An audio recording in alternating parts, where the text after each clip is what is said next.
محترم سامعین اور ناظرین کرام، ان تین گھروں میں اپنی بیٹی کا رشتہ مت کرنا، ورنہ آپ کی بیٹی مرجھا جائے گی، اس کی زندگی برباد ہو جائے گی۔ ان تین گھروں میں رشتہ کبھی مت کرنا۔ بسم اللہ الرحمن الرحیم۔ محترم ناظرین، ایک روز حضرت علی رضی اللہ تعالی عنہ اپنی بارگاہ اقدس میں موجود تھے۔ ایک مالدار شخص آیا اور بہت پریشان تھا۔ اس کے چہرے پر پریشانی کے آثار نمایاں نظر آ رہے تھے۔ اس نے حضرت علی رضی اللہ تعالی عنہ کی بارگاہ اقدس میں عرض کی، اے امیر المؤمنین، میں بہت پریشان ہوں، میری پریشانی آپ ہی دور فرما سکتے ہیں۔ حضرت علی رضی اللہ تعالی عنہ نے فرمایا، کیا مسئلہ ہے؟ کون سی بات ہے جو تمہیں میرے تک لے آئی ہے؟ اس مالدار شخص نے عرض کی، اے امیر المؤمنین، میں اپنی پیاری بیٹی کا رشتہ کرنا چاہتا ہوں۔ ڈر جاتا ہوں کہ میری بیٹی کہیں دکھ اور تکلیف اور پریشانیوں میں مبتلا نہ ہو جائے۔ میری بیوی اور میں صلاح کر کے آپ کی خدمت اقدس میں حاضر ہوا ہوں۔ مجھے کوئی ایسا گھرانہ بتائیے جس سے میری بیٹی کا گھر آباد رہے اور ہمیشہ ہمیشہ کے لیے خوش رہے، اور ہم اپنی پیاری بیٹی کا گھر ہنستا بستا دیکھ کر ہم ہمیشہ خوش رہیں۔ اس مالدار کی ہر بات میں وزن تھا۔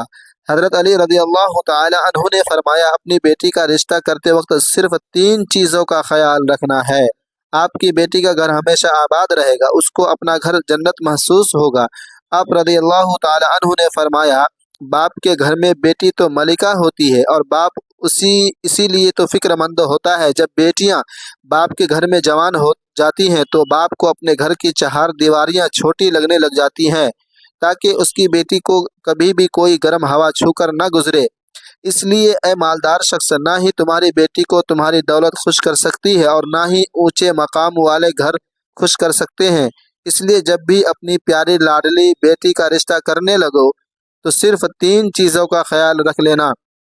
آپ کی بیٹی کا گھر آباد ہو جائے گا، وہ بہت خوش رہے گی۔ مالدار شخص نے عرض کی، یا امیر المؤمنین رضی اللہ تعالی عنہ، کون سی تین ایسی چیزیں ہیں یا کون سے ایسے اعمال ہیں جن پر عمل کر کے ہم اپنی بیٹی کا رشتہ کریں؟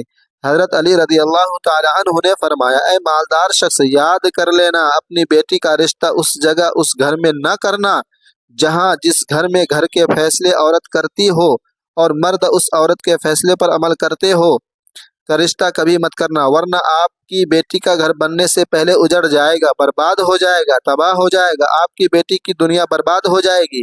ناظرین، اور ہم نے یہ دیکھا ہے کہ جب بیٹیوں کے رشتے ٹوٹتے ہیں تو چاہے کتنی بھی حسین کیوں نہ ہو، وہ اس دنیا میں بے نام ہو جاتی ہے۔ اس کو نہ گھر والوں سے پیار ملتا ہے، نہ میکے والوں سے پیار ملتا ہے۔ وہ میکے والوں پر اور اپنے شوہر پر خود کو بوجھ سمجھنے لگ جاتی ہے، اور ایسا ہم نے دیکھا ہے، بھائیوں نے بھی بہن کو بوجھ قرار دیا ہے۔ ایسے کئی گھر ہم نے اپنی آنکھوں سے دیکھے ہیں۔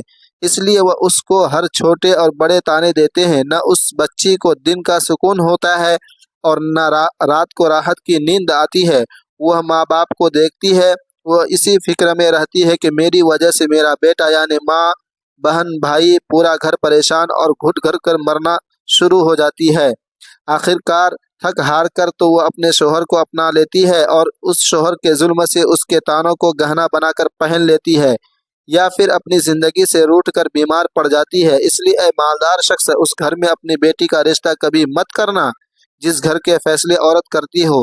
نمبر 2، حضرت علی رضی اللہ تعالی عنہ نے فرمایا، اے مالدار شخص، کبھی بھی اپنی بیٹی کا رشتہ اس گھر میں مت کرنا جہاں عورتوں کی عزت نہ ہوتی ہو، جہاں صرف مرد ہی حکمرانی کرتا ہو، وہاں اپنی بیٹی کا رشتہ مت کرنا، ورنہ تمہاری بیٹی کا گھر بننے سے پہلے اجڑ جائے گا، ختم ہو جائے گا، ویران ہو جائے گا۔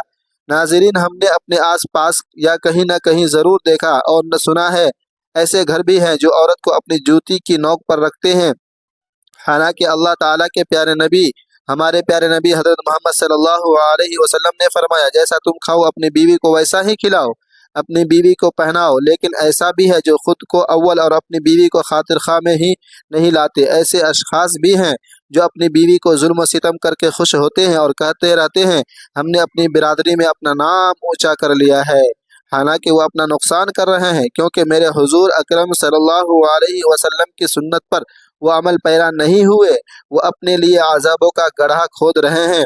اس لیے اے مالدار شخص اپنی بیٹی کا رشتہ اس جگہ مت کرنا جہاں عورتوں کی عزت نہ ہوتی ہو۔ حضرت علی رضی اللہ تعالی عنہ نے فرمایا اپنی بیٹی کا رشتہ اس جگہ کرنا جہاں اس کا خاوند اپنی بیوی کے ساتھ نرمی اور ہنستے جیسا سلوک کے ساتھ پیش آئے، جو اپنی بیوی کے حقوق ادا کرنے میں کسی قسم کی غفلت اور کوتاہی نہ کرے، جو اپنی بیوی کا ایسا ہو کر رہے کہ کسی اجنبی عورت پر نگاہ نہ ڈالے، جو اپنی بیوی کو برابر کے شریک سمجھے، جو اپنی بیوی پر بھی ظلم و ستم اور کسی قسم کے بیجا زیادتی نہ کرے، جو اپنی بیوی کی خوبیوں پر نظر رکھے اور معمولی غلطیوں کو نظر انداز کرے، جو اپنی بیوی کی مصیبتوں اور بیماری اور رنج و غم میں دلجوئی، تیمارداری اور وفاداری کا ثبوت دیں، جو اپنی بیوی کو پردے میں رکھ کر عزت و آبرو کی حفاظت کرے، جو اپنی بیوی کو ذلت و رسوائی سے بچائے رکھے، جو اپنی بیوی کو دیانتداری اور دینداری کی تاکید کرتا رہے اور شریعت کی راہ پر چلائے، جو اپنی بیوی کے اخراجات میں بخیلی و کنجوسی نہ کرے، جو اپنی بیوی پر اس طرح کنٹرول رکھے کہ وہ کسی برائی کی طرف رخ بھی نہ کر سکے۔ حضرت علی رضی اللہ تعالی عنہ نے فرمایا اے مالدار شخص تیسرا عمل اپنی بیٹی کا رشتہ اس جگہ پر بھی مت کرنا جہاں ان کے کنبے یعنی ان کے خاندان میں طلاق بہت زیادہ ہو۔ وہ گھرانہ جتنا بھی امیر ہوگا، چاہے ان کے پاس 1000 اونٹ کی قطار ہی کیوں نہ ہو، اپنی بیٹی کا رشتہ اس خاندان میں، اس گھرانے میں، اس گھر میں کبھی مت کرنا جہاں عورتوں کو طلاق دینے کا رواج زیادہ ہو۔ حالانکہ ایسے لوگ اللہ تعالیٰ کی پکڑ میں آتے ہیں۔ میرے اللہ تعالیٰ کا ارشاد مبارک ہے طلاق دینا بدترین عمل ہے کیونکہ یہ عمل شیطان کو بہت پسند ہے۔ اللہ تبارک و تعالیٰ طلاق کے لفظ پر اور طلاق دینے والے پر بہت غضبناک ہو جاتے ہیں۔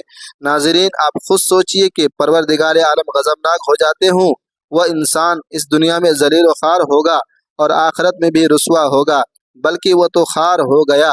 سمجھو اس لیے اے شخص ان 3 چیزوں پر عمل کرو اور اپنی بیٹی کا رشتہ کہیں اور کر دو کیونکہ یہ سنت عمل ہے، اور آپ کی بیٹی ہمیشہ خوش رہے گی اور آپ کو بھی دعائیں دیں گی۔ لیکن حضرت علی رضی اللہ تعالی عنہ نے ان کے ذہن کے سارے فطور ختم کر دیے اور ہمیں بھی سمجھا دیا کہ اپنی بیٹیوں کے گھر کیسے پسند کرتے ہیں۔